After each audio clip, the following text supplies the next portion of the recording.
supaya tetap dengan doktrin yang mereka punya.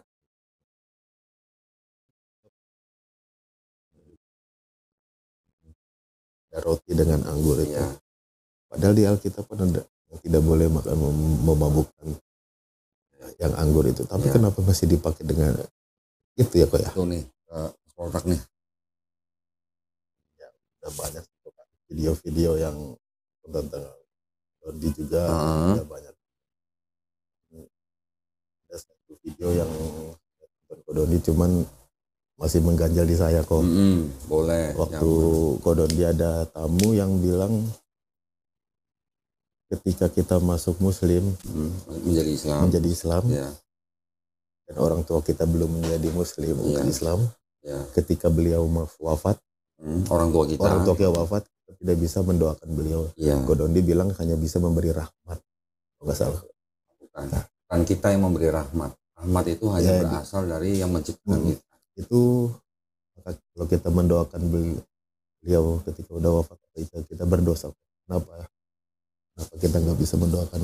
Begini, jadi yang memerintahkan Muslim untuk tidak boleh mendoakan orang tua kita yang beda keyakinan itu bukan Nabi, Muhammad SAW yang memerintahkan. Yang melarang kita untuk mendoakan orang tua kita yang sudah wafat dalam keadaan bukan Muslim itu Allah sendiri. Jadi itu ada ayatnya. Jadi perintah itu ada di dalam Quran bahwa kita tidak boleh mendoakan keluarga kita yang belum Muslim. Memang tidak boleh mendoakan mereka karena itu tanggung jawabnya masing-masing. Nah, lain cerita kalau orang tua kita meninggal dalam keadaan belum Muslim, tapi mereka tidak pernah dengar Islam. Lain cerita. Tapi kalau walaupun orang tua kita sudah pernah mendengar Islam, tapi mereka belum menjadi Muslim, tanggung jawab masing-masing. Masing-masing kok ya. Masing-masing. Jadi maksudnya gini, ketika orang sudah mendengar Islam, orang itu kan diberikan pilihan, hak yang bebas. Orang itu bisa memilih untuk menjadi Muslim atau tidak. Itu semuanya adalah nanti akan dimintakan pertanggungjawaban di hadapan Allah Subhanahu wa Ta'ala sendiri. Ya. Tapi kalau orang yang sama sekali tidak pernah mendengar tentang Islam, itu penghakimannya akan beda dengan orang yang sudah pernah mendengar. Berarti dia hanya mendengar tapi dia udah tahu, udah mendengar, tapi tidak masuk ke dalam itu gitu. Iya. Kalau orang yang sama sekali belum pernah mendengar, nanti di dalam Islam ajarannya orang yang belum pernah mendengar itu akan dihakimi secara terpisah. Ya. Kalau dia beriman, kalau dia masuk tanah surga. Kalau dia tidak beriman ya ke. Ini masalah iman ya. Benar. Masalah iman ini tidak bisa dipaksakan kepada siapa-siapa. Orang tua, ayah, ibu. Kalau ayah udah nggak ada. Tinggal ibu. Kebetulan kan saya gereja di gereja Batak kok. AKBP.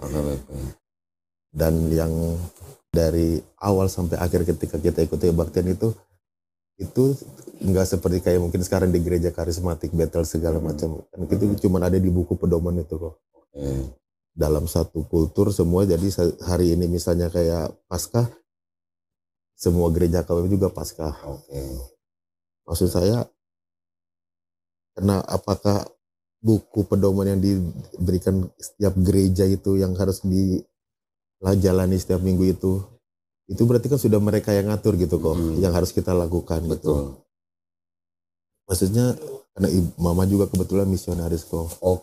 Karena dulu bapak meninggal juga misionaris dan mama yang meneruskan. Maksudnya kenapa harus monoton seperti itu tiap gereja gitu kok? Kalau Poltak tahu nggak kalau HKBP itu Kristen Protestan aliran apa? Kalau nggak saja Martin Luther. Jadi HKBP itu memang dia alirannya adalah aliran yang disebut dengan Lutheran. Lutheran ini benar-benar yang masih kembali kepada ajaran awal yang diberikan oleh Martin Luther, pendiri Kristen Protestan. Gereja-gereja tuh banyak sekali yang tidak semuanya setuju dengan Martin Luther. Dia mereka membuat inovasi-inovasi sendiri berdasarkan apa yang mereka mungkin baca atau ketahui dari kitab yang sama. Protestan secara umum keseluruhan kitabnya itu kan Perjanjian Lama dan Perjanjian Baru yang jumlah buku di dalamnya, atau kita di Islam kita kenal dengan surat gitu ya, itu semuanya sama 66 surat. Mereka menolak 7 surat yang dari Katolik yang disebut dengan kitab-kitab Deuterokanonika. Ya kan, Martin Luther kan menolak itu.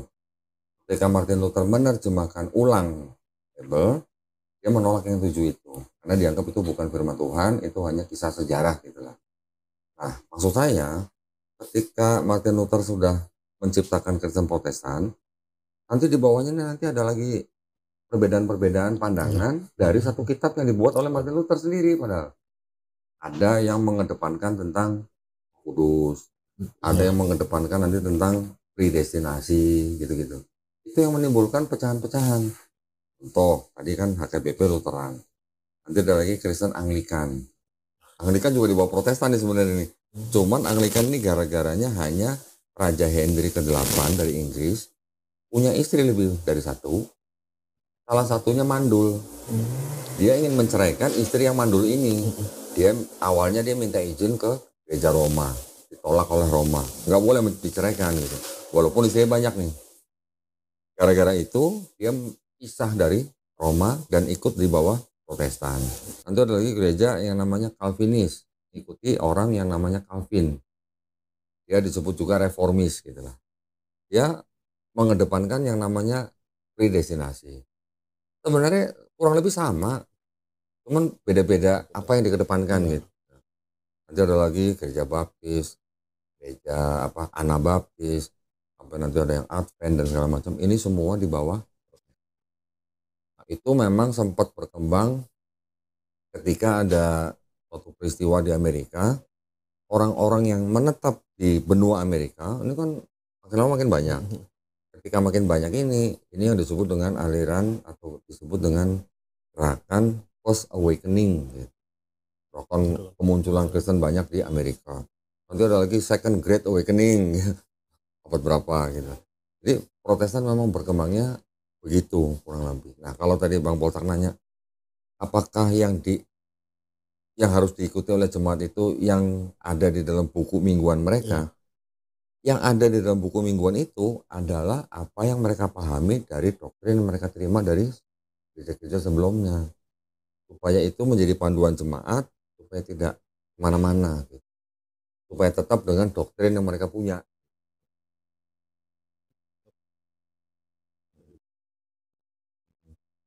Roti dengan anggur itu. Padahal di Alkitab kan ada yang tidak boleh makan memabukkan yang anggur itu. Tapi kenapa masih dipakai dengan itu ya kok ya? Ini kalau Paskah yang makan roti dan minum anggur itu kan diambil dari Yohanes. Di situ kan diceritakan Yesus sedang melakukan perjamuan kudus. Dan Yesus mengatakan inilah tubuhku dan inilah darahku yang dilambangkan dengan roti dan anggur. Anggur di situ ya mungkin saya nggak tahu ya. Kalau di Perjanjian Lama anggur nggak boleh diminum karena memabukkan. Tapi kalau kita telaah atau kita pelajari asal usul daripada ayat-ayat yang di dalam Yohanes pasal 6 itu ternyata sama dengan mitos yang namanya dewa Osiris di Mesir. Ya. Taunya dari mana? Taunya dari teks-teks yang ada di peti mati mumi. Kan sudah menjadi tradisi di Mesir kalau raja meninggal dijadikan mumi gitu, ya kan? Ditaruh dalam peti mati. Di dalam teks-teks yang ada di dalam peti mati itu ada kalimat-kalimat yang mirip dengan Yohanes pasal 6 itu. Tubuh dan darah dewa Osiris dilambangkan dengan roti dan anggur. Barang siapa makan tubuh dan minum darah Osiris itu mendapatkan kehidupannya kekal. Saya tidak tahu apakah penulis Yohanes mencontek dari tradisi Mesir tersebut, tapi kok bisa sama gitu. Ya, bisa mirip sekali gitu. Nah itu tinggal bagaimana umat Kristen ketika ada cerita yang sama dengan tradisi-tradisi yang ada ribuan tahun sebelumnya, bagaimana umat Kristen memandangnya itu apakah kebetulan, apakah meneruskan, apakah mengadopsi, Silakan dijawab sendiri gitu. Itu yang masih jadi, kadang kita suka mikir, saya juga kadang suka tanya ke pendeta, satu pendeta jawabnya A, Bisa. satu pendeta jawabnya B. Bisa beda. Yang mengikatkannya nggak masuk ke kita gitu. Karena yang tadi saya bilang, satu Protestan aja banyak timbul aliran nih. Aliran-aliran ini mengajarkan doktrin yang walaupun secara umum sama, tapi mereka mengedepankan sesuatu yang agak unik gitu daripada setiap aliran. Makanya ketika beda gereja ini mengajarkan kepada gereja-gereja yang di bawahnya, kita tanya pendeta-pendetanya, mereka kan menjawab dengan cara yang sesuai dengan ajaran gurunya gitu. Contoh ya Mas ya. Ketika ditanya, bagaimana orang Kristen menggambarkan tentang Trinitas? Pasti ada yang pendeta-pendeta yang menggambarkan atau menganalogikan dengan cara yang berbeda-beda. Ya. Kalau ada pendeta yang mengatakan begini, Trinitas itu seperti begini. Contoh misalnya, Bang Poltak di kantor itu sebagai misalnya manajer. Kalau di rumah sebagai suami, di lingkungan sebagai RT gitu kan. Ada perannya gitu. Di kantor peran sini, di rumah perannya ini, di lingkungan perannya ini. Ajaran itu disebut dengan Kristen modalism atau modalisme. Ya. Tapi kalau ada pendeta yang mengatakan begini, Trinitas itu seperti matahari, kan bersinar mataharinya kan? Kita merasakan panas ya kan? Merasakan. Ya kan? Berarti ada matahari, sinar, dan panas yang kita rasakan. Itu kan satu kesatuan dari satu matahari. Nah, sinarnya dianggap sebagai Yesus. Panas yang kita terima di kulit itu dianggap sebagai Roh Kudus. Itu lain lagi alirannya. Gitu. Nanti ada lagi yang mengatakan Yesus itu sebelum dibaptis itu belum Tuhan. Setelah dia dibaptis barulah dia menjadi Kristus. Ketika dia disalib, yang diangkat itu bukan Yesusnya tapi Kristusnya. Gitu. Itu ajarannya lain lagi. Itu separatisme lagi nih. Seperti itu. Nanti ada lagi yang bilang, kita aja lihat manusia. Kita ada tubuh, ada roh, ada apa lagi? Jiwa gitu misalnya. Itu kan tiga dalam satu tubuh katanya. Atau nanti ada yang bilang begini, kita punya tubuh, kita punya akal atau pikiran, kita punya roh. Itu kan tiga dalam satu. Jadi jawaban-jawabannya memang nggak akan sama semua. Tergantung dia diajarinya doktrin apa oleh guru-gurunya, oleh pendahulu-pendahulunya. Gitu. Karena memang Trinitarianisme sendiri itu hanya sebagai kelompok Kristen yang paling akhir dan yang menang persaingan. Maksudnya gimana? Abad-abad awal tidak langsung Trinitas. Pertama yang tadi saya bilang, ada yang bilang Yesus itu hanya perwujudan Tuhan di bumi. Itu disebut dengan Kristen aliran doketisme. Nanti yang saya bilang tadi, Yesus sebelum dibaptis belum jadi Tuhan. Ketika diangkat, yang diangkat Kristusnya bukan Yesusnya. Itu Kristen disebut Kristen separatisme. Yang saya bilang Kristen, orang bilang kita di kantor sebagai ini, di rumah sebagai ini, di mana sebagai ini, itu Kristen namanya modalisme. Modalisme turun lagi, nanti ada monarkianisme, ada sabellianisme. Baru yang terakhir Kristen Trinitarianisme itu yang menang persaingan gitu ceritanya. Karena Kristen yang Trinitarianisme ini dibantu oleh Romawi menjadi agama yang berkolaborasi dengan penguasa Romawi. Sampai ada dijadikan konsili, berapa kali konsili, menjadi Kristen yang berkuasa pada saat itu. Kristen-Kristen yang lain, misalnya ada yang aliran Arianisme, punah. Dikejar, dibunuh, dibakar kitabnya, dipenjara dan sebagainya. Mungkin masih ada yang mengikuti sekarang, tapi kecil sekali dibandingkan aliran yang Trinitarianisme. Trinitarianisme ini aja nanti pecah, ada Katolik, ada Ortodok, Katolik pecah jadi Protestan, Protestan pecah lagi jadi segitu banyak. Jadi kalau Mas pelajarin sejarahnya, Mas nanti akan tahu AKBP itu alirannya Lutheran. Nah, Lutheran itu ajarannya gimana? Karena saya baca yang di Alkitab, yang konsep keselamatan itu, itulah jalan kebenaran dan hidup. Barang saya percaya kepada tidak akan tahu. Tapi ketika saya dalamin itu hanya artinya kepada pendeta itu, Dok. Saya mau tanya ke Dondi, kalau di Islam itu seperti apa sih keselamatan itu? Oh, ini yaitu sebagai bukti bahwa Yesus itulah Tuhan. Karena ada kata-kata atau kalimat, itulah jalan hidup dan kebenaran. Sampai kepada Bapa melalui aku. Buat kita orang Islam membaca ayat itu sebenarnya tidak ada yang salah. Kenapa? Karena dia berkata sebagai nabi, ya kan? Yesus dikatakan dan mengaku sebagai nabi di dalam 4 gospel, terutama di Matius pasal 13 ayat 57. Nanti kita bisa lihat ya.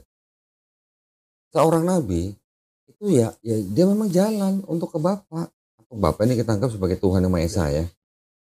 Salahnya di mana? Kalau nabi itu jalan, kan nggak ada salahnya. Kalau tidak melalui nabi itu, orang itu tidak akan selamat, betul kan? Contoh, dulu kita kenal yang namanya Mbah Marijan, ya di Gunung Merapi kan? Iya. Dia dianggap sebagai juru kunci kan? Tidak lewat dia tidak bisa ke atas, gitu kan? Jadi bedanya di mana dengan hal seperti itu? Berarti kalau begitu Yesus sebagai jalan, Bapa sebagai tujuan, setuju kan? Orang yang dituju kan tujuannya. Kenapa Kristen jadi menyembah jalan dan tujuannya? Gitu. Itu pandangan kita orang Islam. Ketika dikeluarkan Nabi Musa keluar dari Mesir menuju ke Palestina, kalau tidak lewat Nabi Musa, bangsa Israel selamat nggak? Nggak selamat. Yang diturunkan kepada Nabi Musa adalah Taurat. Di dalam Taurat ada hukum, ketetapan, perintah, aturan. Untuk siapa? Untuk bangsa Israel pada saat itu kan. Kalau bangsa Israel tidak mengikuti hukum Taurat yang diberikan melalui Nabi Musa, bangsa Israel ini dalam konteks nanti setelah mereka tiada, mereka sampai ke Bapa nggak? Kan tidak. Itu maksud saya. Jadi bedanya Nabi Musa dengan Nabi Yesus, bedanya apa? Hanya sebagai jalan gitu. Memang di perjanjian lama tidak ditulis Nabi Musa berkata akulah jalan dan kebenaran dan hidup, tidak ditulis. Tapi secara konteks kan sama sebenarnya, sama-sama Nabi kok gitu. Nabi itu ya jalan untuk sampai selamat gitu. Dan saya bisa buktikan nanti ke Bang Poltak, ajarannya Yesus di dalam 4 gospel, Matius, Markus, Lukas, Yohanes, ajarannya Mas ya, dengan ajaran Nabi Musa khususnya dalam Taurat ini sama ajarannya. Nah, masalah yang disalib, ini Islam dan Kristen berbeda. Ya. Kristen di dalam kitabnya diceritakan Yesus disalib bangkit hari ketiga. Islam kita mengetahui bahwa Nabi Isa alaihissalam tidak dibunuh dan tidak disalib. Tapi orang yang diserupakan. Masalah disalib enggaknya itu kita tidak percaya bahwa Yesus disalib. Atau Nabi Isa alaihissalam disalib. Nah sekarang saya akan tunjukkan ke Bang Poltak gini. Saya tidak bukakan Quran nih Mas, saya bukakan kitabnya Mas sendiri nih. Ya, supaya Mas Poltak bisa baca sendiri. Pendeta menafsirkan lain itu hak daripada para pendeta. Tapi saya ingin mengajak Poltak memahami ayat ini seperti apa. Di dalam pasal 3 ayat 57. Ini konteksnya atau perikopnya Yesus ditolak di Nazaret. Terus kemudian perikopnya yang saya Dejo membaca ini. Lalu mereka kecewa dan menolak dia. Maka Yesus berkata kepada mereka, seorang nabi dihormati di mana-mana, kecuali di tempat asalnya sendiri dan di rumahnya. Kalau begitu kalimatnya, berarti Yesus sedang ngomongin siapa? Judulnya Yesus ditolak di Nazaret. Kalau mau baca dari ayat 1-nya juga boleh. Atau ayat berapa nih? Ayat 53. Konteks nih, kita nggak boleh lepas dari konteks ya.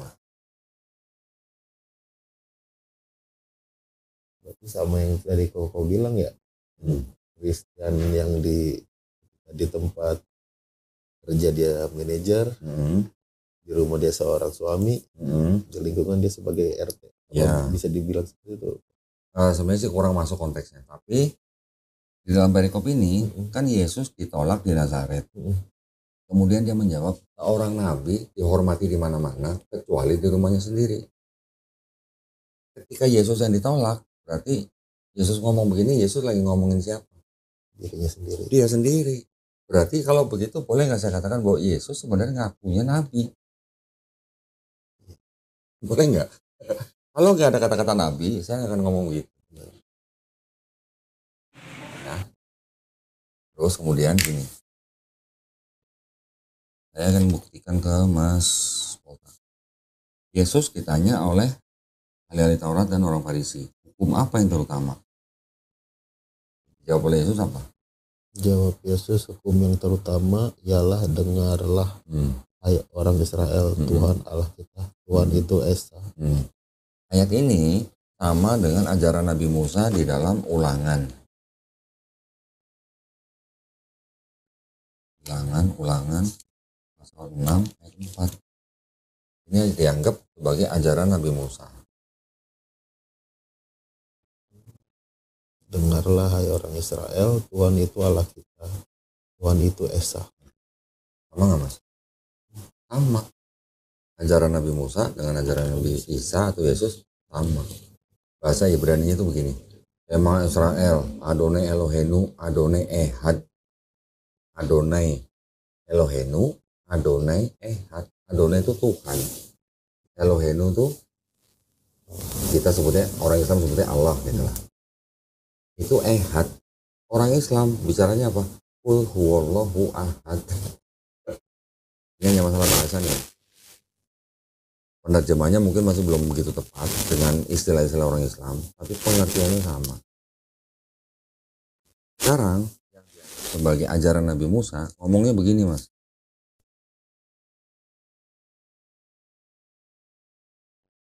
Hukum mati karena anaknya, janganlah juga anak dihukum mati karena ayahnya. Setiap orang harus dihukum mati karena dosanya sendiri. Nah, perkataan Nabi Musa. Nabi-nabi yang lain juga mengajarkan hal yang sama dengan ini.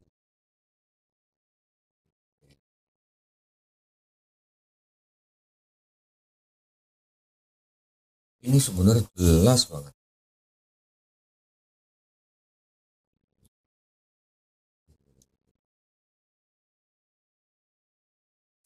Yesaya pasal 18 20 dan 21.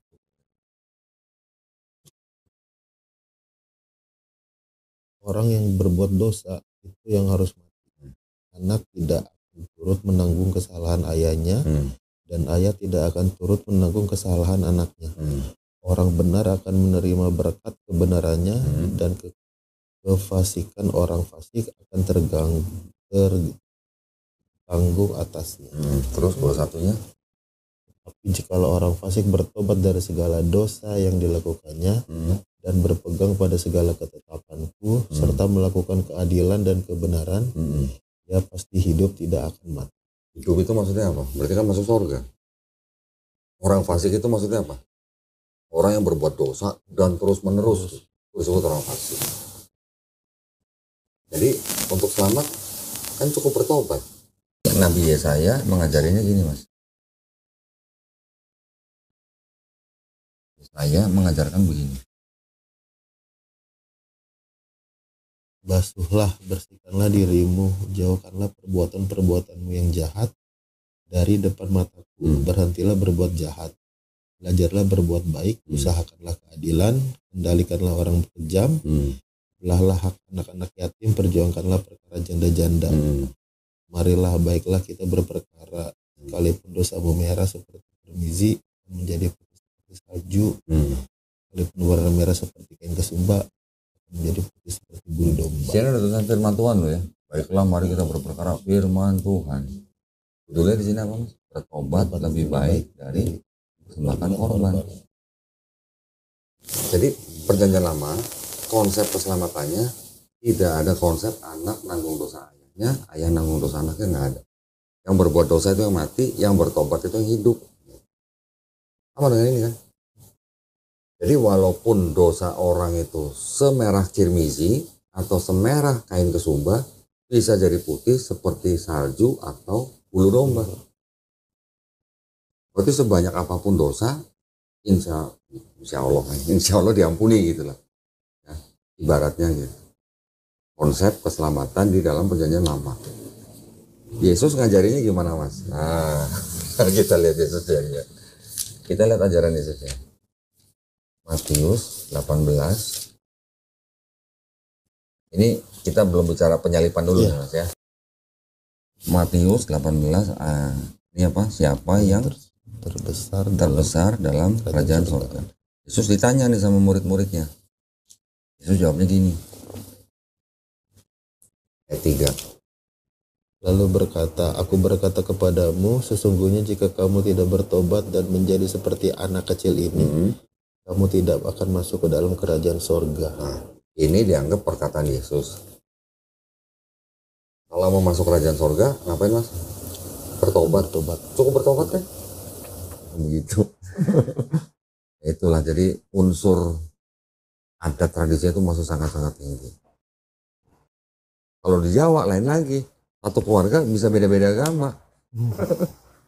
Ada suami istri beda agama, orang tua sama anak beda agama, banyak.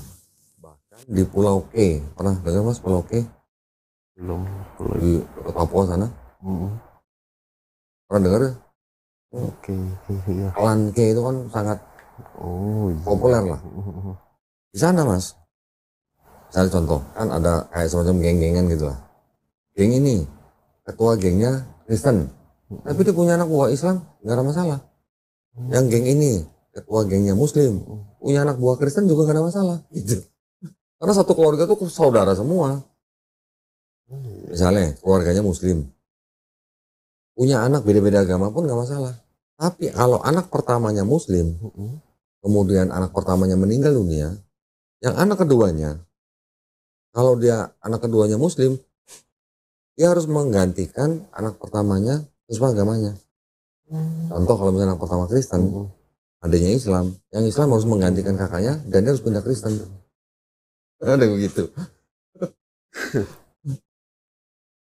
Macam-macam tradisinya. Maksudnya kalau di Sumatera Utara nggak ada begitu ya? Nggak ada sih kok kalau di Sumatera, lebih netral aja. Cuman kalau misalnya udah kayak marga, paling satu marga-marga gitu yang saling berhubungan, nah ngelihat satu anaknya ini mungkin lebih ke malunya. Ya. Sebenarnya nggak cuma Batak aja mas, orang-orang Cina di Indonesia juga begitu. Ya. Orang-orang Cina rata-rata orang tua kita, kakek kita, nenek kita ya, sama leluhur kita lah pokoknya lah. Jika mereka sudah lama di Indonesia, mereka pernah mengalami ketika zaman penjajahan Belanda. Ketika Belanda pergi dari Indonesia, orang-orang Cina di situ tuh, ya ada yang Islam ada tapi nggak banyak. Sisanya orang-orang Cina ini, kalau nggak Kristen, udah atau Konghucu. Gitu. Orang-orang Cina ini bilang kepada anak-anaknya, lu mau agama apa aja silahkan asal jangan Islam. Gitu. Nah cucunya digituin. Bahkan ada yang dilarang masuk masjid, bahkan ada yang dilarang ketemu ustadz. Gitu. Masih begitu. Tapi intinya gini mas, di Indonesia ada Undang-Undang Dasar 1945 pasal 29 ayat 2, di mana setiap warga negara itu diberikan hak yang penuh untuk memilih dan menjalankan agama dan kepercayaan masing-masing. Itu dasar daripada setiap warga negara boleh memilih dan menjalankan agama dan kepercayaan masing-masing. Orang tua pun tidak bisa melarang. Itu yang dipakai.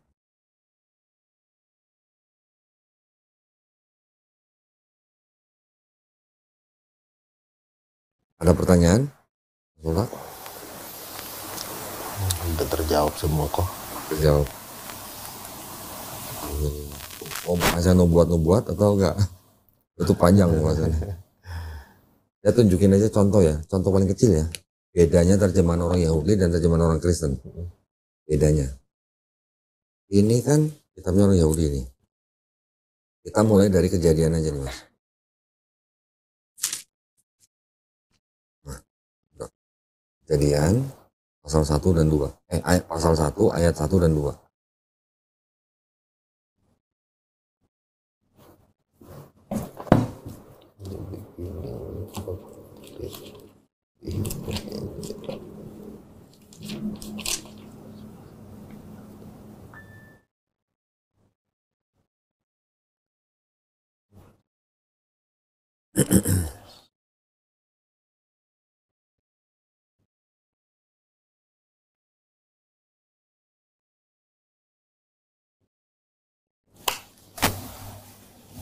Ya.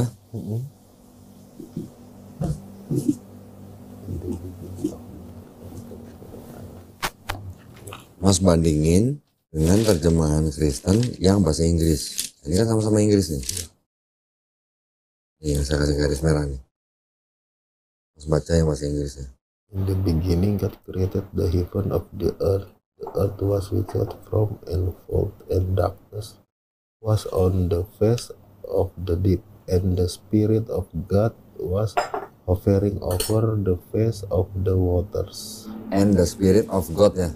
Di situ ada Spirit of God. Yang di sini ada nggak Mas Spirit of God?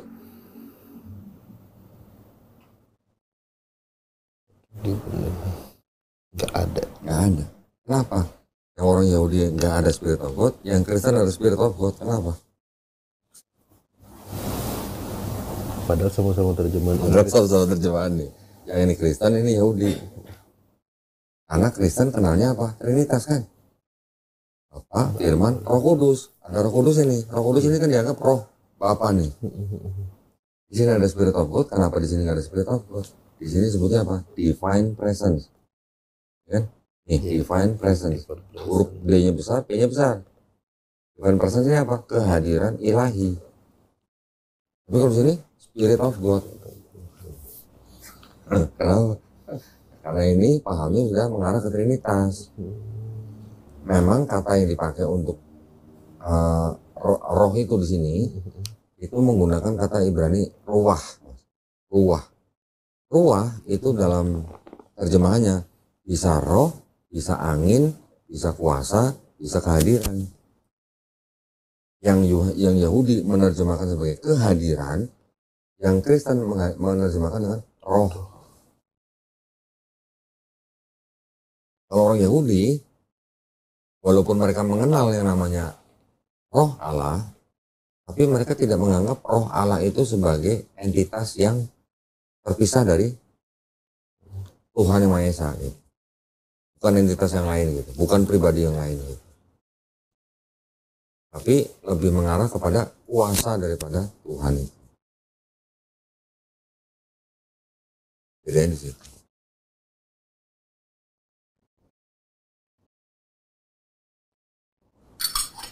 Ini contoh paling kecil perbedaan terjemahan Yahudi dan Kristen. Masih banyak yang lain tentunya. Ini masih kejadian ya kok ya? Baru kejadian. Saya bukan bilang bahwa kitabnya Yahudi ini 100% benar, enggak. Karena dalam kitabnya Yahudi juga banyak kontradiksi. Banyak kesalahan ilmiah. Ya, banyak juga yang cerita porno juga banyak. Saya dulu waktu SMP yang saya cari-cari ayat-ayat porno kalau di gereja. Ya, saya nggak bilang bahwa di dalam kitabnya orang Yahudi ini tidak ada kontradiksi atau kesalahan ilmiah. Tapi konsep ketuhanan dia, Yahudi, dan konsep keselamatannya Yahudi di dalam kitab mereka itu sama dengan Islam. Saya berani katakan, sama dengan Islam. Contoh yang tadi di Ulangan 6 ayat 4. Shema Israel, Adonai Eloheinu, Adonai Ehad. Di Quran ada Mas.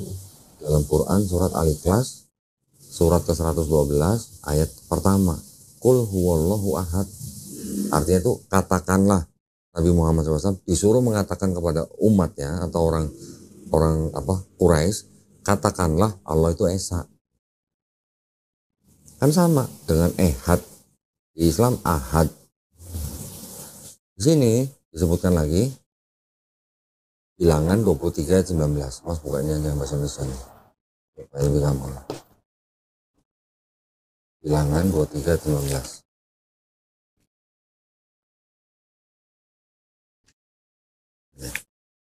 Yang merah.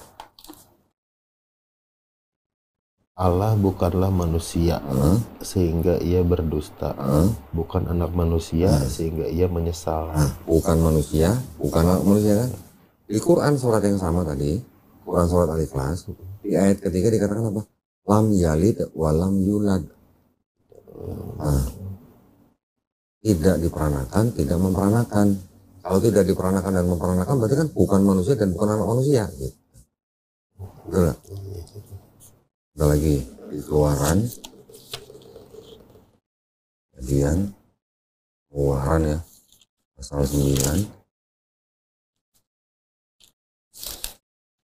9 ayat 14. Sebab sekali lagi ini aku akan melepaskan segala tulahku terhadap engkau sendiri, terhadap pegawai-pegawaimu dan terhadap rakyatmu, dengan maksud supaya engkau mengetahui bahwa tidak ada yang seperti aku di seluruh bumi. Tidak ada yang seperti aku siapa? Tuhan kan? Di bumi. Di Quran tadi yang saya sebutkan, Quran surat Al-Ikhlas yang sama, ayat keempat, walam yakullahu kufuwan ahad. Tidak ada yang serupa atau setara dengan Allah. Sama kan?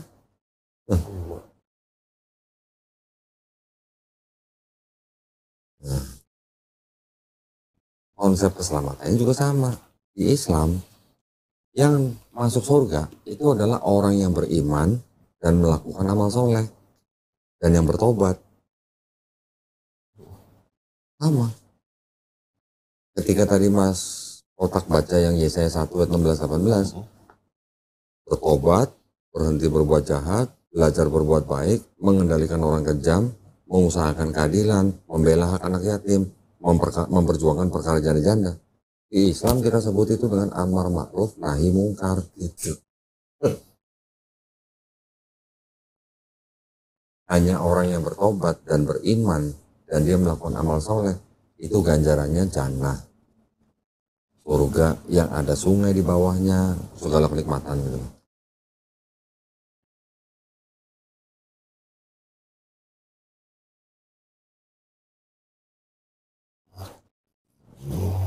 Jadi Islam itu Mas, dengan diturunkannya Quran melalui Nabi Muhammad SAW, itu sebenarnya bukan agama baru.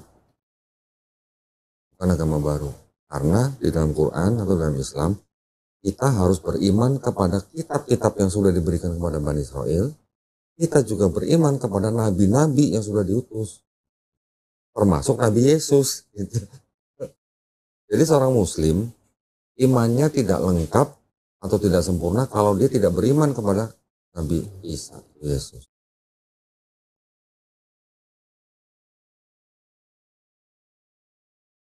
Yang disempurnakan dalam Quran terhadap kitab-kitab sebelum itu apanya sih? Apakah syariatnya atau akidahnya? Akidah itu teologi Mas. Syariat itu cara kita beribadah, hukumnya, berdagang bagaimana dan segala macam. Hubungan antar manusia bagaimana? Itu yang dalam syariat. Yang disempurnakan dalam Quran dari kitab-kitab sebelumnya itu hanya syariatnya. Akidahnya, teologinya tidak berubah.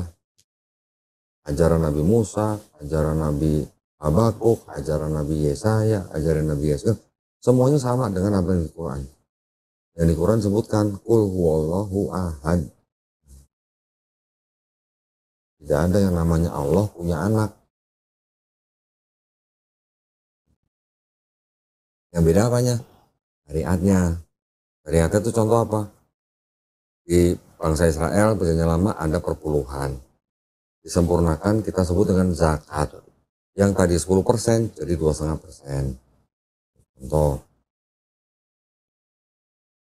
Tapi banyak kesamaan. Antara syariat-syariat itu banyak kesamaan. Contohnya apa? Orang Israel juga sunat. Islam sunat. Orang Israel baptis. Ya kan? Ya. Orang Islam baptis nggak? Baptis. Baptisnya orang Yahudi dengan baptis orang Islam. Di dalam Islam kita sebut mandi junub atau mandi besar gitu. Contoh, laki-laki keluar air mani, dia harus mandi junub. Suami istri habis berhubungan, dia harus mandi junub. Di dalam Yahudi juga begitu, sama. Di dalam perjanjian lama. Orang Israel di perjanjian lama, haram babi, Islam haram. Ya.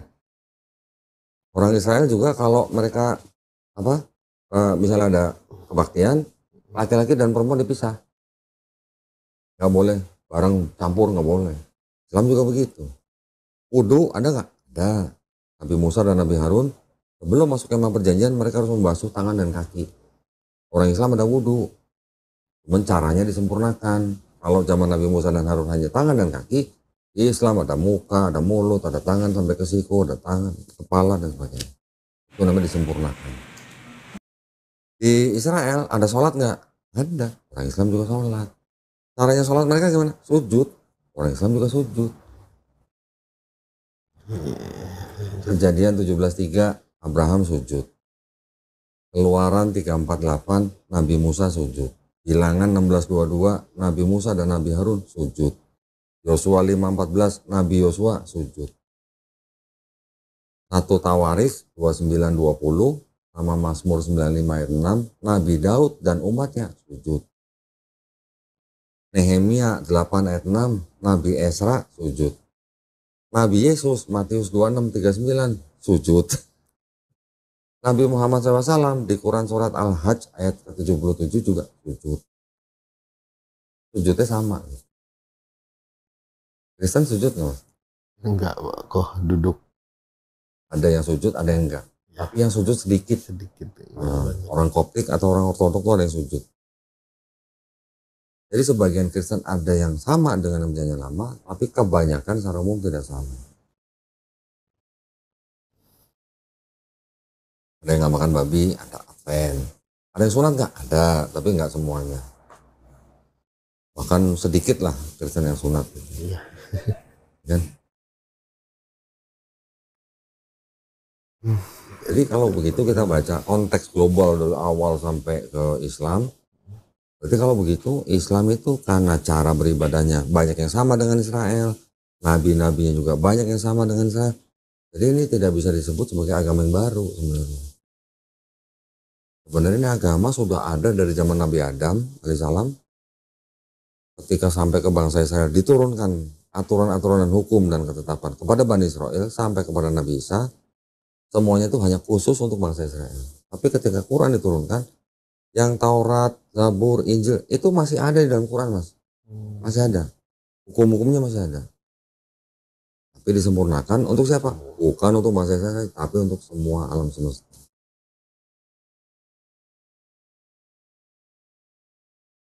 Orang Yahudi punya kiblat nggak mas? Kurang tahu kalau Yahudi kok. Punya. Di mana? Bait suci. Kan bait suci di Yerusalem kan sudah dirobohkan. Tapi masih ada sisa tembok barat itu. Itulah kiblat orang Yahudi. Orang Islam ketika Nabi masih hidup, kiblatnya juga ke situ mas. Ke bait suci.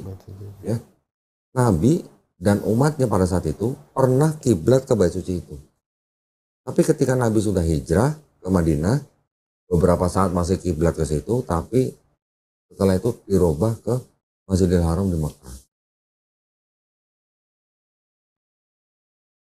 Sama-sama punya kiblat. Kristen punya kiblat nggak? Tahu saya belum kok. Nggak ada. Kristen nggak ada kiblatnya. Nah itu kenapa ada kiblat? Itulah ciri-ciri agama yang monoteis. Kristen ngakunya monoteis. Kalau Kristen ditanya, Tuhannya berapa? Satu. Tapi, nah pasti ada tapinya, gitu kan? Tapi bisa bermanifestasi dalam 3 pribadi. Jadi tidak bisa murni disebut monoteis karena ada adopsi dari pengaruh atau ajaran agama-agama misteri sebelumnya.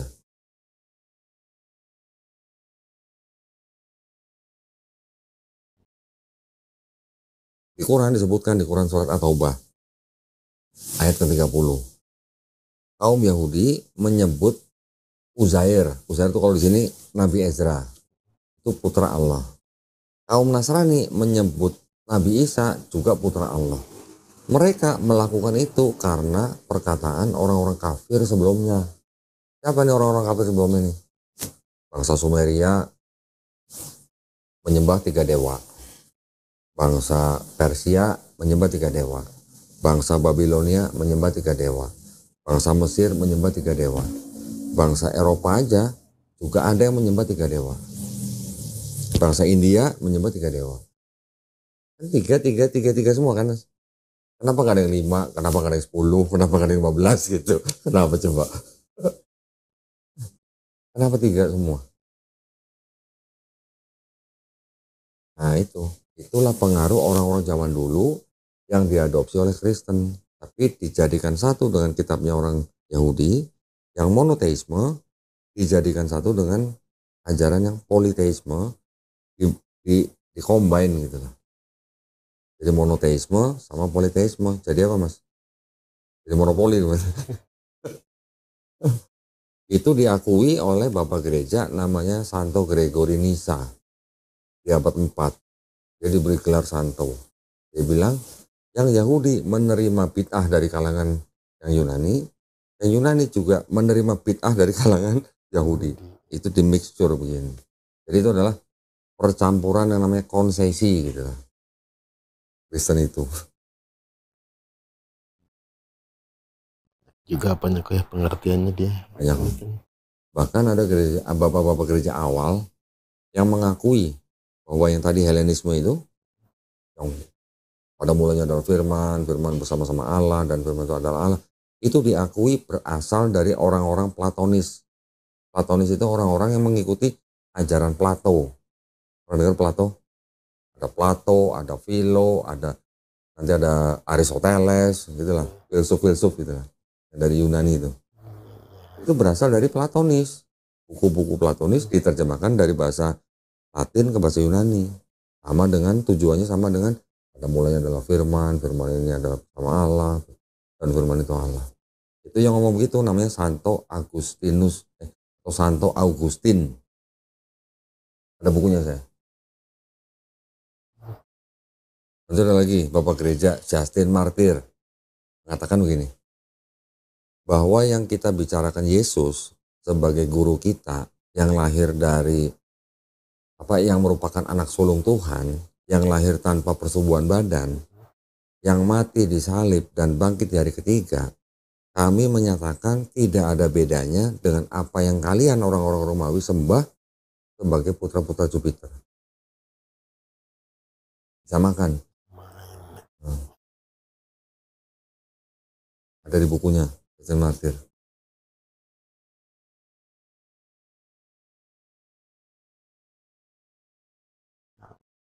Kalau kita nggak tahu yang hal-hal seperti itu, selamanya Kristen mas. Iya. Nah, karena yang orang Kristen pahami itu adalah hanya doktrin. Gitu. Manusia itu sudah berdosa loh, karena ada dosa waris.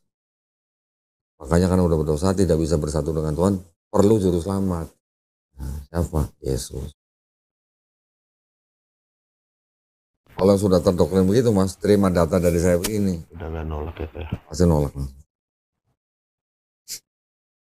Kalau kayak mas otak, pertanyaannya itu dengan open mind, nah, bisa dijadikan bahan pemikiran ya. Betul kan? Benar.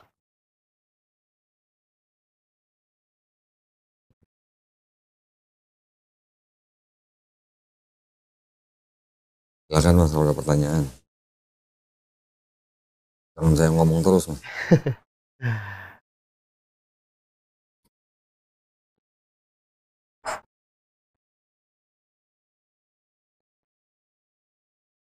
Kenapa banyak bapak-bapak gereja itu merubah ini kok ya? Padahal ya dengan banyak-banyak prosesi padahal sama Kristen gitu. Bilang tadi yang Santo bapak gereja tersebut sampai yang membuang kitab ke negara-negara yang sampai dihilangin itu. Alasannya apa gitu ya? Apa tiap di negara ada yang menerima, ada yang kepentingan kelompok. Dengan kelompok. Karena Kristen itu dulunya tidak hanya semua Trinitas. Kristen itu berasal dari kelompok-kelompok orang Yahudi yang pada waktu itu masih berkuasa sebelum bait suci bangsa Israel dihancurkan ya tahun 70 ya. Kelompok itu ada yang namanya kelompok Saduki. Orang Yahudi nih. Tapi mereka tidak percaya ada kehidupan setelah kematian. Mereka urusannya dengan pemerintah gitu. Ada kelompok Yahudi yang disebut dengan Esseni. Esseni ini mereka sangat religius. Bahkan sering menyendiri di gua-gua. Pernah dengar Dead Sea Scroll mas? Karena ini berasal dari kelompok Esseni.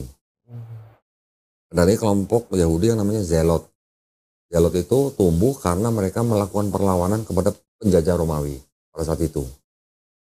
Ada lagi kelompok Yahudi namanya Farisi. Nah, Paulus itu orang Farisi itu.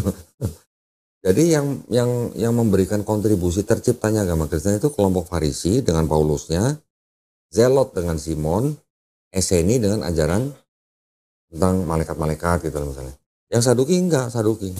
Yang Saduki ini punah, yang Eseni juga punah, yang Zelot juga punah, yang Farisi sekarang bertransformasi, sebagian Kristen, sebagian Yudaisme. Gitu. Jadi kitabnya dianggap sama, yang Yahudi, yang sekarang Yudaisme mengikuti ini tanpa adanya apa ya, tanpa ada doktrin Kristen. Tapi kalau mengikuti doktrin Kristen ini dijadikan satu dengan perjanjian baru. Ini dijadikan satu dengan perjanjian baru, tapi penerjemahnya sudah dirubah-rubah. Jadi Kristen asalnya dari mana? Dari Yahudi. Pecahnya itu kira-kira di tahun 70 ketika Bait Suci orang Israel dihancurkan oleh Jenderal Titus. Nah itu Yahudi pecah. Sebagian pindah ke Yavne menjadi orang-orang Yahudi Rabbinik. Sebagian yang bertahan menjadi Yahudi orang Kristen. Nah yang Kristen ini yang berkembang nih. Sampai ke Turki, ke Yunani, ke Eropa, kayak Romawi. Jadi Kristen. Digandeng pula sama Romawi gitu. Yang Yudaisme gak berkembang. Sekarang jumlah orang Yudaisme di seluruh dunia cuma 20 juta. Yang Kristen jadi sekarang 2,4 miliar gitu. Karena berasal dari Romawi. Ketika Romawi kan mereka masuk menjajah banyak daerah di Makedonia. Sampai akhirnya mereka menyebarkan dari mana? Ketika masih ingat ada perjanjian Tordesillas di abad 15. Yang barat buat Spanyol, yang timur buat Portugis. Dengan apa? Dengan kolonialisme. Spanyol ke Amerika Latin, Inggris ke Indonesia, kemana, segala macam lah ya, Inggris ke India dan segala macam. Dengan imperialisme dan kolonialisme, Kristen akhirnya menjadi agama yang paling banyak pengikutnya sekarang. Karena raja-raja di tempat itu ketika didatangi oleh misionaris, itu yang masuk Kristen, rakyatnya ikut Kristen. Yang di sini, yang tadi saya bilang Force Awakening di Amerika juga begitu. Amerika Latin juga begitu. Kebanyakan agama yang disebarkan oleh bangsa Spanyol dan Portugis itu mereka memaksa orang masuk Katolik atau Kristen di bawah ancaman bedil. Filipina coba. Awalnya apa? Muslim. Ketika Spanyol datang, berubah semua jadi Katolik. Filipina tuh Katolik sekarang kok. Semua, hampir semua Katolik. Tapi sekarang di Filipina Islam sedang berkembang pesat. Tapi selama puluhan tahun ini, bahkan diperkirakan sampai 2050-2070, Islam adalah agama yang pertumbuhannya paling cepat. Sekarang sudah 2, sekian lah, kecil lah, 2, sekian miliar. Kristen masih sudah 2,4 kan. Ini lama-lama nanti akan disusul oleh Islam. Yang ngomong itu siapa? Badan riset namanya pewresearch.org di Amerika. Itu bukan badan riset orang Islam loh. Mereka memperkirakan pertumbuhan Islam ini lebih tinggi daripada tingkat kelahiran. Tahun 2050, Islam dibandingkan dengan Kristen yang digabung semua nih, Anglikan, Protestan, Katolik, Ortodok digabung semua, dibandingkan dengan Islam, bedanya paling cuma 2%. 2050, 2070 dibandingkan dengan semua gabungan Kristen, Islam sudah di atasnya, sudah lewat. Kalau ngelihat kejadiannya memang kelihatan di Eropa ratusan gereja dijual, ya kan? Ada yang jadi diskotik, ada yang jadi perpustakaan, ada yang jadi gereja, ada yang jadi masjid. Gitu. Di Amerika juga begitu.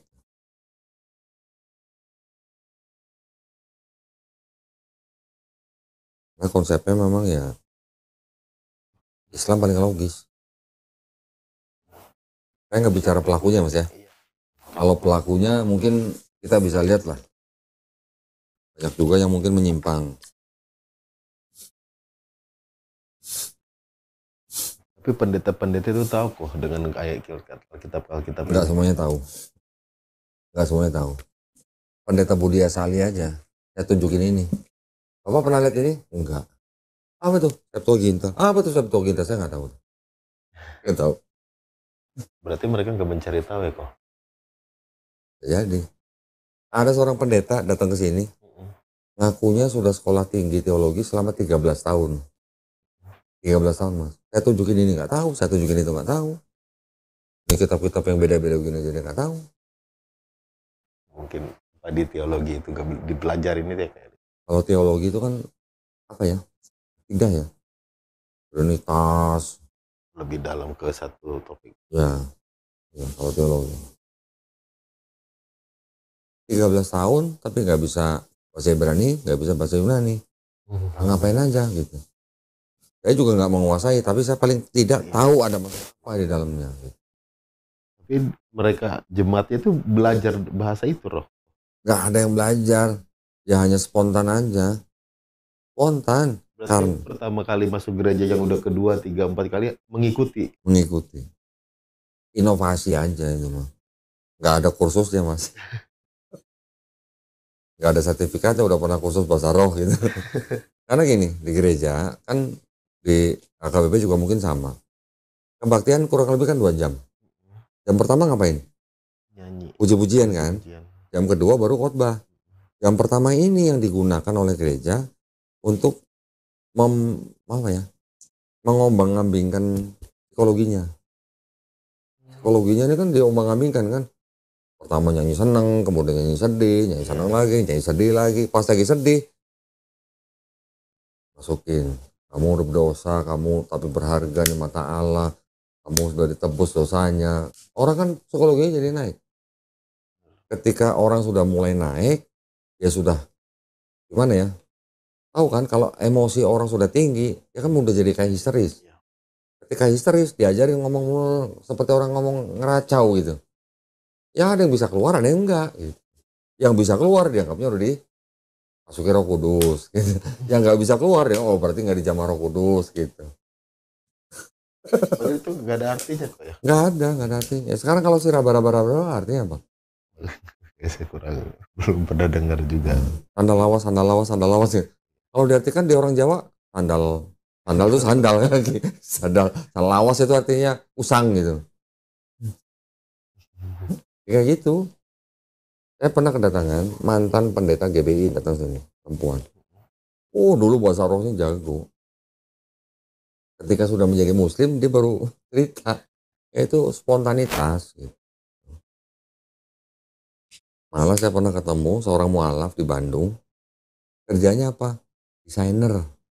Desainer apa? Desainer gereja. Jadi dia merancang gereja itu ruangannya bagaimana dibuat menjadi seperti cozy. Jadi orang kalau nyanyi, orang kebaktian di situ tuh rasanya udah terbawa gitu dengan suasana gereja. Entah yang main warna dengan lampu dan segala macam. Belum lagi ada musik. Musik kan sangat pengaruh kepada emosi seseorang. Ini untuk kalangan-kalangan yang karismatik gitu lah ya. Kalau Katolik kan tidak banyak musik. Makanya ketika mereka kebaktian ya ritual-ritual gitu. Makanya di Katolik nggak ada bahasa roh mas. Ya, tapi mereka ya nggak ya sama Bapak. Ya. Masih ada itu ya. Nah, ritualnya mereka masih pakai ritual dari zaman dulu. Karisti, gitu-gitulah.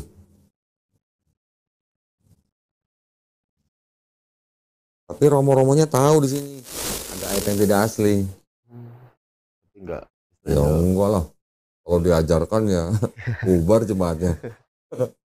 Berarti jemaat juga nggak megang ini kok ya? Enggak, awalnya itu tidak untuk diperdagangkan. Dan ini 73 surat, ini 66 surat, tapi yang 66 surat di sini sama dengan 66 surat di sini. Kalau ini kan yang dipegang jemaat nih.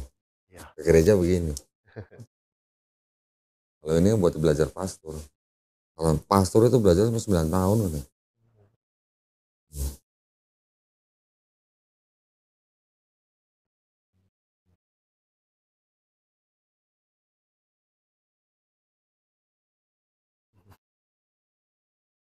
Apalagi mas, tanya mas. Jangan sungkan-sungkan, udah sampai sini. Mas.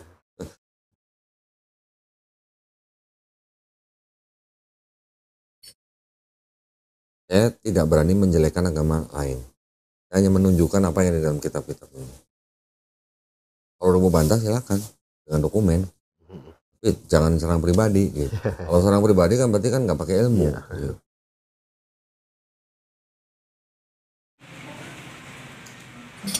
Dan Allah Subhanahu wa taala sendiri di dalam Quran melarang orang Islam menghina sesembahan orang lain.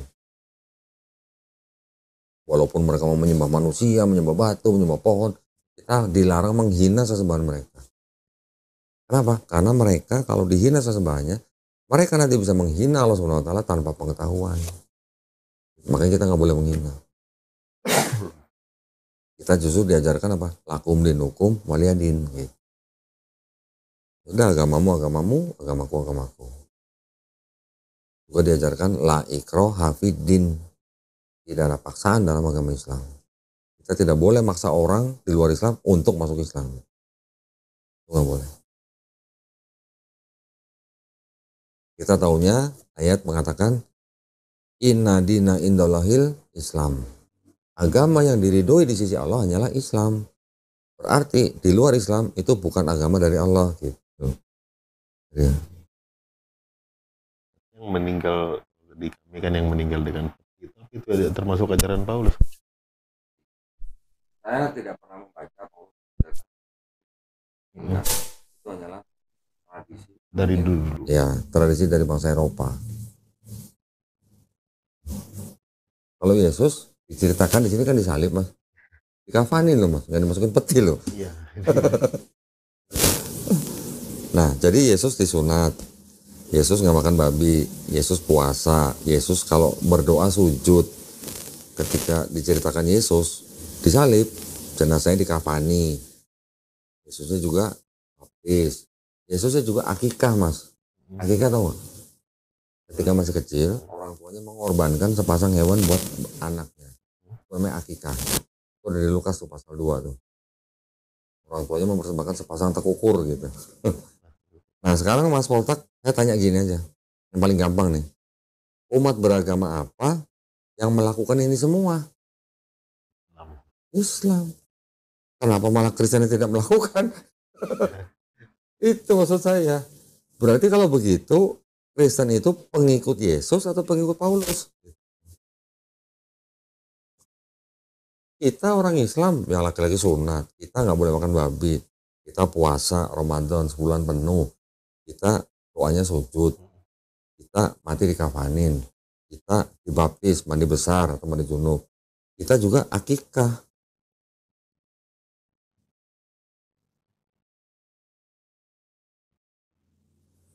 Mudah sebenarnya gitu. Yang menjadi pengikut Nabi Isa tuh Islam atau Kristen. Nanti orang Kristen akan bilang, oh itu kan hukum Taurat itu sudah batal. Kata siapa? Kata Yesus atau kata Paulus gitu. Kata Paulus. Bukan kata Yesus. Berarti kalau kata Paulus, berarti kan Kristen pengikut Paulus, bukan pengikut Yesus. Nah, saya bisa membantah konsep keselamatannya Kristen dengan cara-cara seperti ini, Mas. Mungkin Mas udah nonton di video saya lah. Saya kan sering bertanya kepada orang teman-teman Kristen. Orang Kristen ngakunya kan cinta Yesus. Ngakunya. Tapi ketika saya tanya, kalau bisa ngeliat Yesus mau disalib, mau nolong Yesus supaya tidak disalib, atau nolong tentara Roma menyalib Yesus? Benar itu. Ya kan? Saya juga bisa bertanya, karena Kristen percaya bahwa dosa mereka sudah ditebus dengan matinya Yesus di atas kayu salib, berarti yang menyalib Yesus, tentara Romawi, Pilatus, Imam Yahudi, Yudas Iskariot, yang dibisikin iblis, ini semua berjasa nggak buat orang Kristen? Berjasa, harus berjasa. Kalau nggak berjasa, untuk menggenapi isi Alkitab itu bukti bahwa ajaran yang mengajarkan Yesus mati di atas kayu salib itu ajaran belakang, bukan ajaran Yesus sendiri, bukan ajaran orang-orang Yahudi yang mengikuti kitab Tanakh ini. Ya, belum ada yang memuaskan kok. Belum ada yang memuaskan jawabannya. Paling jawab apa? Ya kalau saya melihat Yesus mau disalib, ya sudah saya diam aja. Nah itu kan berarti gimana sikapnya? Nggak benar melihat orang itu disalib.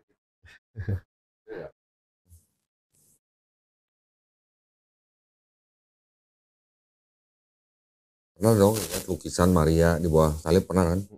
Nah kan? Setiap lukisan Maria di bawah salib, Marianya nangis atau ketawa, Mas? Nangis. Pasti nangis. Kenapa? Anaknya disalib. Berarti kalau begitu kan indikasi bahwa Maria tidak tahu kalau dosanya ditebus sama anaknya. Ya kenapa? Ya Benar nggak?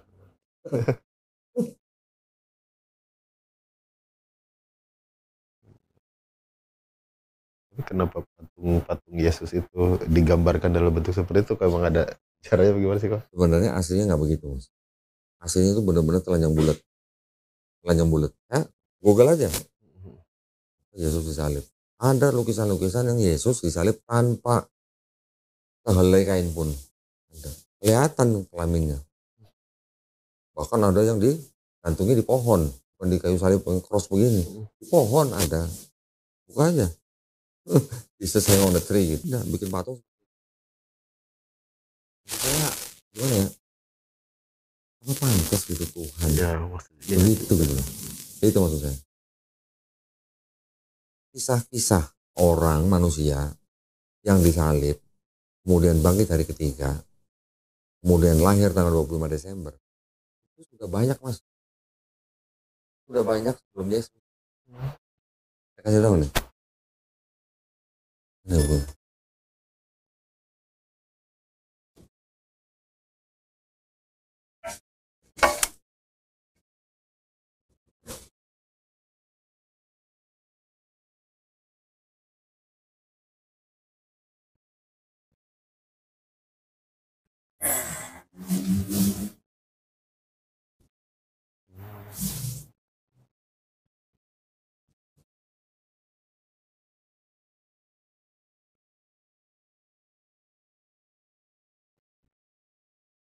Waduh, kemarin buku-buku taruh di mana ya? Yang apa judulnya? The 16 apa? Crucified Savior.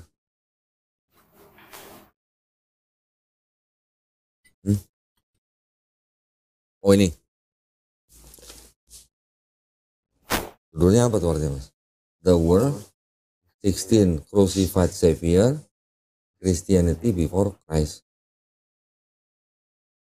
Ada siapa aja tuh? Ada 16 orang yang disalib dan menjadi juru selamat dunia.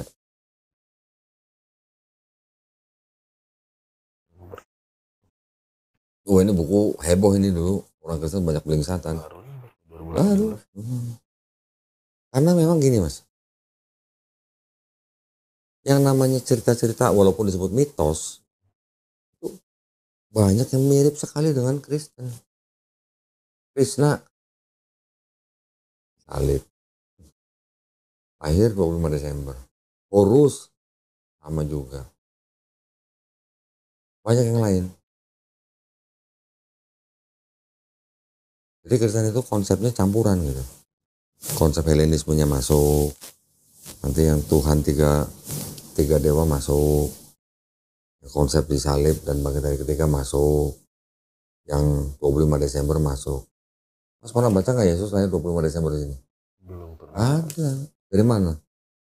Itu caranya pemerintah Romawi menggantikan dewa mereka dengan Yesus. Sebelumnya mereka merayakan 25 Desember sebagai hari lahir Sol Invictus. Sol Invictus siapa? Ada di bawahnya Dewa Mitra, Dewa Matahari. Yesusnya menggantikan. Yang tadinya matahari yang tak terkalahkan diganti dengan Yesus yang tak terkalahkan.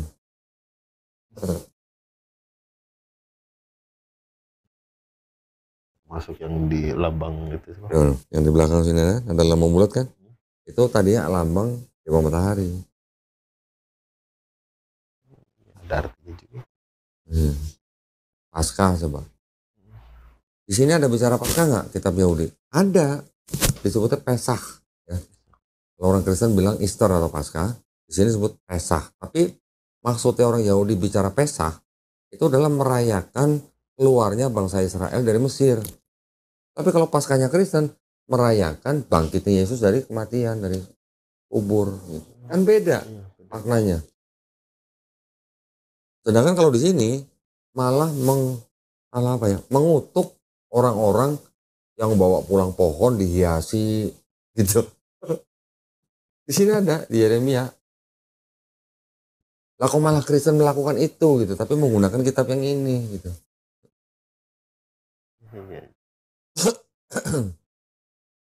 Tapi perlu saya tanya pendeta kok tentang yang Trinity. Dia malah ngasih ayat yang berbahagialah orang yang tidak melihat, yang namun percaya.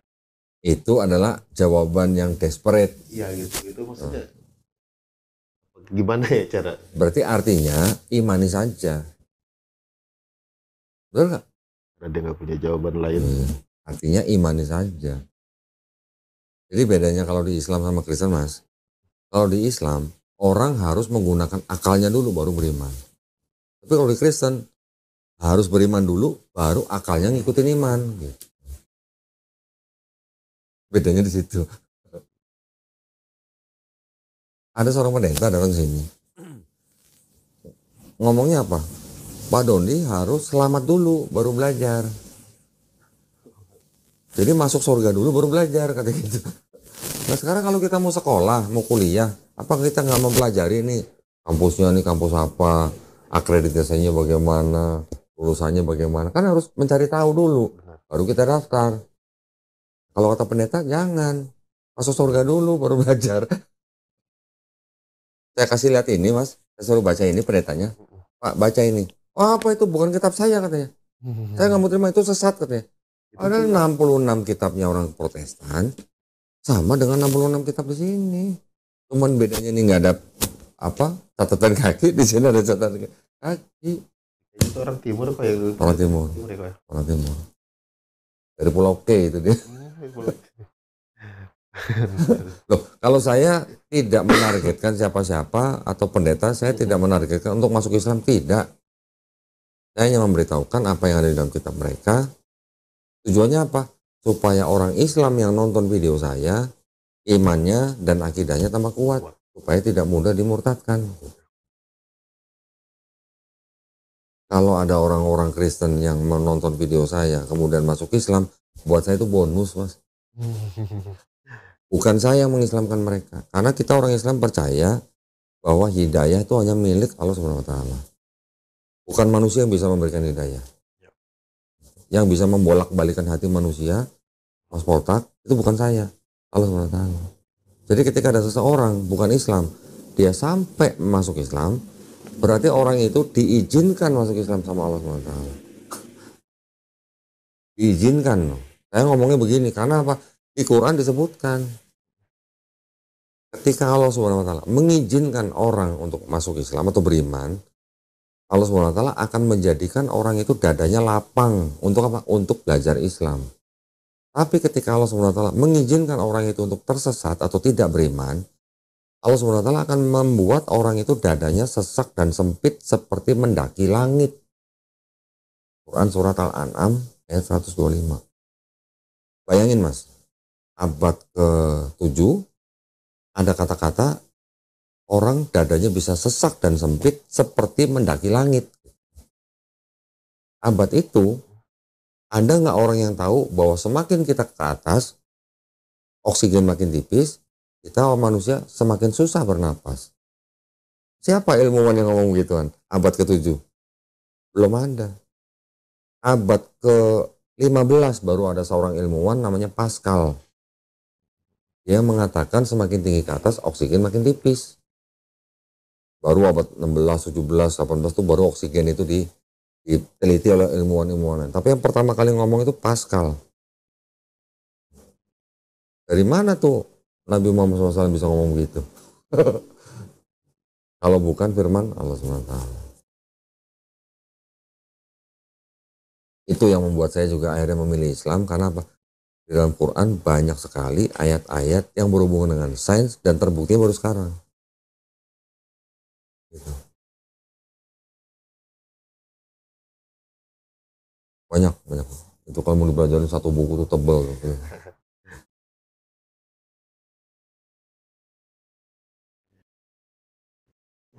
Mas Polta kemarin waktu yang ke Jakenek datang ya? Enggak. Enggak jadi ya? Oh. Dari Jakarta ya nggak jadi ya?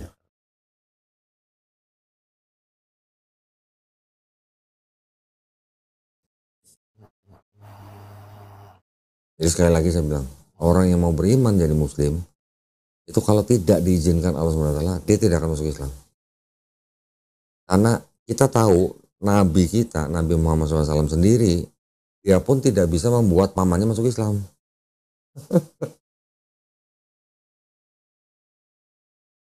Jangan sampai orang Islam bilang, saya mengislamkan dia. Wow, itu salah, itu salah besar.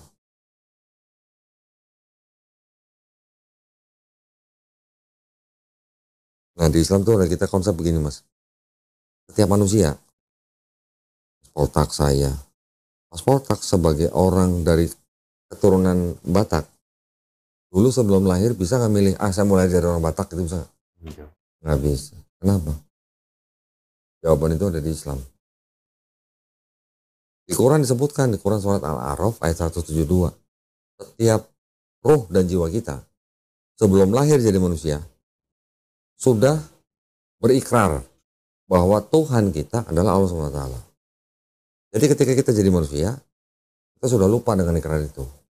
Ya, ketika dia lahir di keluarga muslim, alhamdulillah dia bisa jadi muslim terus. Ketika dia lahir di keluarga Kristen, kan ya orang tuanya menjadikan dia Kristen. Betul nggak? Nah, ketika orang itu nanti mendapatkan hidayah, dia menjadi orang beriman, sebenarnya orang itu tidak pindah agama, tapi kembali ke fitrah dia. Gitu. Nah, ketika dia lahir, walaupun orang tuanya Kristen, tapi sebenarnya bayi yang lahir itu fitrah, Mas. Fitrah itu artinya dia Muslim. Muslim itu artinya orang itu hanya berserah diri kepada kehendak penciptanya.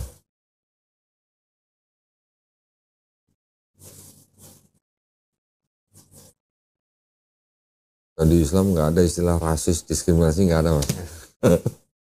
Ya.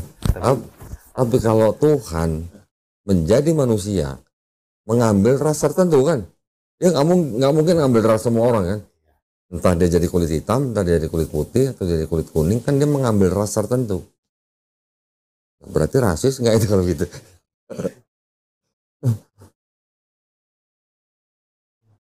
Jadi Tuhan nggak bisa menjelma jadi manusia karena kalau diambil bentuk manusia, mau nggak mau dia harus rasis.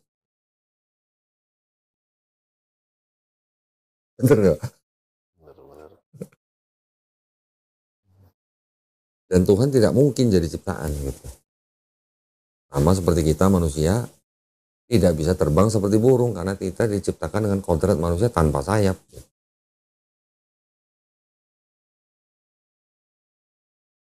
Tuhan yang maha baik, maha benar, maha suci, maha kudus, tidak mungkin menjadi sebuah ciptaan yang tidak maha suci, tidak maha baik, tidak maha benar.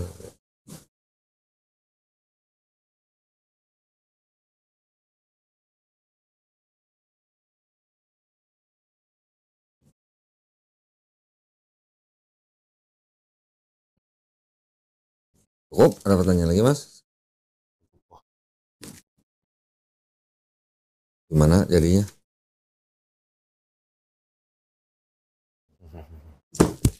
Mau berserah diri kok. Masya Allah, alhamdulillah. Sudah memikirkan resikonya? Sudah ya, alhamdulillah. Kalaupun ada apa-apa, ada yayasan kami. Ya, yayasan kami ini yang membantu orang-orang seperti Mas Poltak dalam menghadapi kesulitan-kesulitan. Insya Allah kita pasti bantu.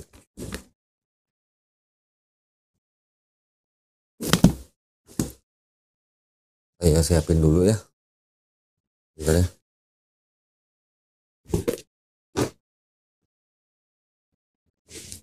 Iya. Oh, Suci udah pulang ya? Oh, udah di print. Enggak. Ini yang surat konsultasi ya? Enggak, yang surat pernyataan masuk Islam sama sertifikat udah disiapin belum? Sertifikatnya? Oh, nanti dikirim. Ya sudah.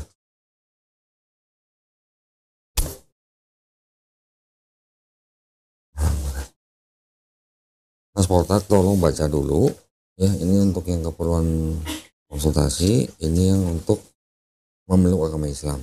Tolong dibaca dulu, kalau udah nggak jelas tolong tanyain. Siapa? Tip, tolong disiapin. Sarung, sajadah, sama apa lagi? Buku-bukunya disiapin. Yang satu juga Mas Potak tanda tangan sini. Kalau ini nggak usah pakai materai kok. Nggak usah. Itu nama aja cukup. Siapa? Div, lu mau kredit motor nggak? Mau kredit motor nggak? Kasih diskon terang. Coba ya. Sertifikatnya besok akan kita siapkan. Nanti akan dikirim ke alamat yang Mas Potak mau. Ya, kita kirim kemana nih? Kita taruh di meja aja. Kalau perlu PDF-nya nanti kita kirim dalam bentuk PDF dulu. Fisiknya nanti kita kirim ke alamat. Kalau yang tadi, yang tadi yang di surat tadi yang KTP itu maksudnya gimana sih? KTP. KTP itu hanya untuk sebagai bukti bahwa Mas ini sebelumnya beragama apa nih di KTP. Ya, pertama. Yang kedua, setelah besok terima sertifikat, tolong Mas Potak segera mengganti keterangan agama di KTP. Harus bawa sertifikat itu. Kalau nggak bawa sertifikat itu nggak akan dilayani. Ya. Ganti keterangan agama di KTP ke kelurahan, cari petugas Dukcapil, nggak sampai sehari jadi. Asal bawa KTP, KK, dan sertifikat itu. Itu aja. Nanti guru itu datang mengajari apa? Mengajari sholat. Ya. Sampai kalau sholat udah lancar nanti mengajari baca Quran. Minimal 3 bulan. Kalau dalam 3 bulan Mas Potak baca Qurannya bagus, saya terusin. Bener. Saya terusin malah. Silakan belajar terus sampai baca Qurannya bagus. Lebih bagus lagi, lebih bagus lagi. Bahkan ada satu malam saya terusan dengan gurunya sampai 8 bulan. Nggak apa-apa, kita terusin aja. Karena setiap orang baca Quran, buat orang itu kebaikan. Buat guru yang ngajarin, pahala. Buat kita yang mengirim guru itu juga pahala juga buat kita. Tapi kalau misalnya kok dalam 3 bulan saya masih belum, nggak apa-apa. Belum apa masih boleh kok. Terusin aja. Misalnya Mas, hari ini saya nggak bisa, nah gitu kan, ada meeting atau ada apa, boleh geser besok, boleh. Gurunya ngikutin jadwalnya Mas Potak. Tapi di standarnya kita seminggu 2 kali. Sekali datang 90 menit. Kalau belajar sholat cepet Mas. Cepet, insya Allah cepet. Karena kan kita sholatnya 5 kali sehari, ya kan? Bacaan pendek-pendek dulu aja. Kalau misalnya gini kok, kalau misalnya pas lagi gurunya nggak ada, saya sholat. Nah, caranya supaya tidak salah-salah, Mas Potak sholatnya ngikut menjadi apa? Ikut jamaah. Kan ada imamnya. Kalau Mas Potak belum hafal dengan bacaannya, ikutin aja gerakannya. Bacaannya cukup subhanallah, subhanallah, subhanallah dalam hati cukup. Udah cukup. Yang wudhu, ya cara wudhunya nanti di buku ada. Nanti kita buku, Mas Potak harus baca semua. Iya, sudah sunat belum? Sudah kok. Kapan? Belum lama ini sih. Belum lama. Belum lama ini. Nyolong start berarti. Alhamdulillah kalau udah sunat. Kalau belum sunat kita sunatin gratis.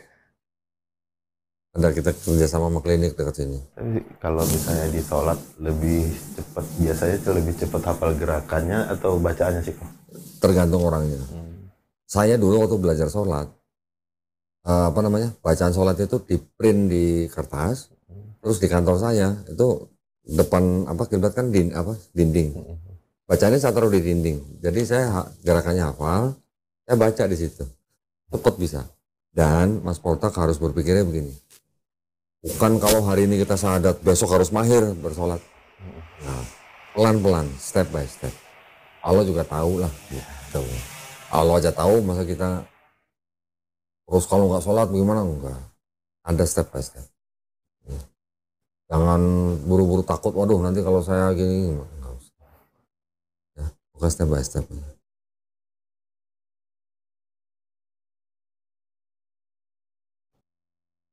Udah?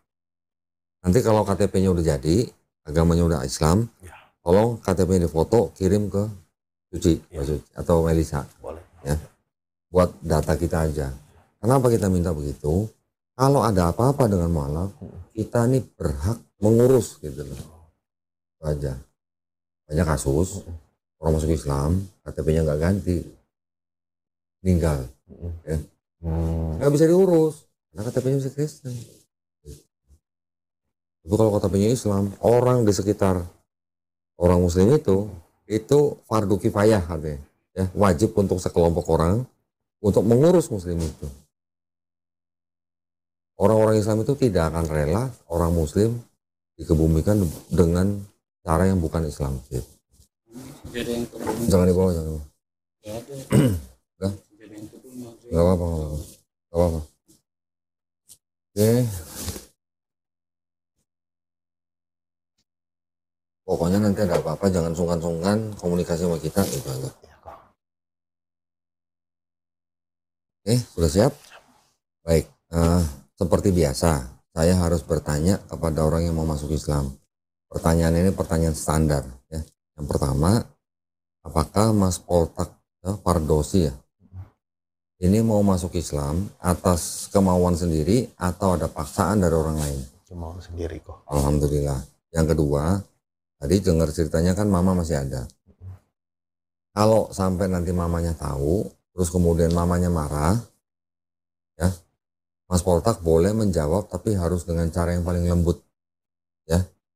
Kita menjadi orang beriman terhadap orang tua yang belum seiman sama kita tetap harus hormat dan sayang. Bahkan kalau sebelum ini Mas Poltak sudah sayang dan hormat kepada orang tua, setelah menjadi muslim harus lebih sayang, harus lebih hormat kepada orang tua kita. Terutama kepada ibu. Ya. Ibu dalam Islam itu adalah sosok yang harus dihormati, yang kadarnya 3 kali lebih tinggi daripada ayah kita. Jadi saya selalu menyarankan kepada orang yang masuk Islam harus lebih sayang, harus lebih hormat kepada ibu terutama. Yang ketiga, di dalam Islam ada syariat-syariat. Setelah bersyahadat, ada sholat, ada zakat, ada puasa, ada naik haji jika mampu. Apakah Mas Poltak berjanji untuk berusaha sebaik-baiknya menjalankan syariat ini? Berjanji. Alhamdulillah, ya. Jadi sudah tahu ada yang namanya rukun Islam. Ini disebut dengan rukun Islam. Sudah pernah dengar rukun iman? Belum ya. Orang Islam itu wajib beriman kepada pertama Allah Subhanahu wa taala. Yang kedua kita beriman kepada malaikat-malaikatnya. Yang ketiga kita beriman kepada kitab-kitabnya. Yang keempat kita beriman kepada nabi-nabinya, termasuk Yesus, Nabi Isa alaihissalam yang kita kenal. Berikutnya kita juga wajib beriman kepada hari akhir, kiamat. Yang terakhir kita beriman kepada qada dan qadar. Ini adalah takdir. Ada takdir yang mutlak, seperti kita gak bisa milih untuk lahir jadi orang apa. Tapi ada takdir yang kita bisa usahakan. Bekerja, kalau kita kerja keras kita bisa sukses. Kita mau pintar ya kita harus belajar, kayak gitu-gitulah ya. Jadi iman itu beriman pada Allah Subhanahu wa taala, beriman pada malaikat-malaikatnya, beriman pada kitab-kitabnya, beriman pada nabi-nabinya, beriman pada hari akhir atau kiamat, dan beriman pada qada dan qadar. Okay. Mas Poltak sudah pernah dengar 2 kalimat syahadat? Pernah dengar kok. Pernah dengar. Tahu artinya? Boleh dijelasin lagi kok. 2 kalimat syahadat adalah asyhadu alla ilaha illallah wa asyhadu anna Muhammadar Rasulullah. Artinya aku bersaksi tidak ada sesembahan yang hak selain Allah, dan aku bersaksi Nabi Muhammad adalah utusan Allah. Ya. Sudah tahu ya artinya ya. Apakah Mas Poltak setelah mengetahui arti daripada 2 kalimat syahadat itu mau menerima dengan keyakinan? Ya. Apakah Mas Poltak sudah menerima dengan ketulusan, keikhlasan? Apakah Mas Poltak mau patuh terhadap 2 kalimat syahadat tersebut? Apakah Mas Poltak mau jujur dalam hati, dengan jujur kepada diri sendiri minimal dengan 2 kalimat syahadat tersebut? Terakhir, apakah Mas Poltak mau mencintai 2 kalimat syahadat tersebut untuk menjalani hidup Mas Poltak? Ya, alhamdulillah semuanya sudah saya sampaikan. Mas Poltak sudah menerima ya. Kita berjabat tangan. Mas Poltak ikuti 2 kalimat syahadat yang akan saya ucapkan dalam bahasa Arab, kemudian kita lanjutkan dalam terjemahan bahasa Indonesia. Ya. Bismillahirrahmanirrahim. Asyhadu Asyhadu alla ilaha illallah illallah wa ashhadu anna Muhammadan Rasulullah. Aku bersaksi tiada sesembahan yang hak selain Allah. Dan aku bersaksi Nabi Muhammad adalah utusan Allah. Alhamdulillah Mas Poltak sudah muslim, sudah jadi saudara saya yang seiman. Mudah-mudahan istiqomah ya Mas ya. Alhamdulillah. Ini wajib dibaca ya. Baca pelan-pelan sambil praktek nanti ya. Yang kedua ini ada buku Iqra. Nah, buku Iqra ini adalah jembatan supaya Mas Poltak nanti bisa baca Quran dalam bahasa Arabnya. Tapi sebelum menguasai ini semua, baca Quran terjemahannya pun boleh. Tapi nanti pegang Quran sebagai muslim, sebelum pegang Quran wajib berwudu ya, dan kemudian harus menempatkan mushaf Quran ini di tempat yang paling baik. Jangan sembarangan taruh. Jangan taruh di kolong atau di sembarangan lah ya. Ini dipersembahkan oleh Al-Qosbah ya. Ini adalah Quran Al-Qosbah untuk orang-orang yang baru masuk Islam di Studio Gadang Mualaf Indonesia ya. Ini juga tolong diterima. Apa? Nah, ini ada sejumlah uang. Uang ini adalah uang zakat. Memang khusus buat orang-orang seperti Mas Poltak yang masih bisa disebut sebagai mu'alaf yang baru masuk Islam. Tolong diterima dengan baik. Jangan dilihat jumlahnya, nggak sampai 2 miliar, tenang aja. Nah, karena sudah sunat, jadi ini ada persembahan sarung. Ini dari sarung BH Estek, sarung Atlas ya. Nanti bisa dipergunakan untuk sholat. Berikutnya ini ada, nah ini buat nyontek. Ada contekan. Ini ada sajadah yang kita berikan untuk Mas Poltak ketika baca buku petunjuk sholat, prakteknya pakai ini. Kalau belum hafal bisa nyontek, ada bacaan sholatnya. Ya. Tapi jangan dibawa ke masjid. Kalau dibawa ke masjid sholat pakai ini ntar sebelahnya nyontek juga nanti. Oke, ada sajadah juga yang lebih tebal ya. Nah, yang lebih tebal ini baru bawa ke masjid. Oke, saya masukin ya. Alhamdulillah, tolong diterima. Hati-hati ada Qur'annya, jangan sembarang taruh ya. Tadi saya sudah sampaikan tentang setiap bayi yang lahir adalah muslim. Satu yang tadi saya belum sampaikan. Ketika seseorang yang bukan Islam memeluk Islam atau menjadi orang beriman, insya Allah dosa-dosanya orang itu dari mulai puber sampai dia bersahadat itu insya Allah dihapuskan. Ampuni ya, alhamdulillah. Tapi kebaikan orang itu dari mulai dia puber sampai dia bersahadat tetap dicatat sebagai pahala kebaikan. Itu bukti maha adilnya Allah SWT. Ya. Dan karena sekarang Mas Poltak menjadi orang yang tidak punya dosa, karena udah diampuni dosa ini, doain saya, doain teman-teman di sini ya, doain juga penonton juga. Ya mudah-mudahan tolong doain kita supaya kita semuanya istiqomah dan husnul khotimah. Husnul khotimah itu artinya mati dalam keadaan muslim, dalam keadaan berserah diri kepada Allah SWT. Juga doain teman-teman semuanya supaya yang mungkin sedang sakit cepat sembuh, juga yang punya utang cepat lunas, gitu ya, yang ada masalah cepat selesai. Itu aja ya. Juga saya juga ingin berdoa buat kita semua, mudah-mudahan kita semua dijadikan golongan manusia yang mengikuti apa yang sudah diturunkan Allah SWT melalui Rasulnya, dan insya Allah kita juga dijadikan golongan manusia yang dijauhkan dan dihindarkan dari api dan asap neraka. Dan insya Allah kita juga menjadi saksi atas keesaan Allah SWT. Ya, amin ya rabbal alamin. Baik, kalau gitu ada pertanyaan? Mungkin cukup ya. Kalau gitu izin saya tutup. Baik, terima kasih banyak atas perhatiannya dari para pemirsa. Mudah-mudahan pemirsa yang menyaksikan saudara Poltak Pardosi bersahadat pada hari ini juga semuanya mendapatkan pahala ya. Amin ya rabbal alamin ya. Buat para pemirsa juga yang ingin mendukung perjuangan dakwah kami dalam membina para mualaf seperti Bang Poltak ya, juga dipersilakan untuk mengirimkan ke Bank Muamalat dengan nomor rekening 3030 300 300 atas nama Yayasan Garda Mualaf Indonesia Barakallahu fikum, semoga partisipasi para pemirsa diterima di sisi Allah SWT sebagai amal jariah ya, amin ya. Baik, kalau gitu kita pamit undur diri.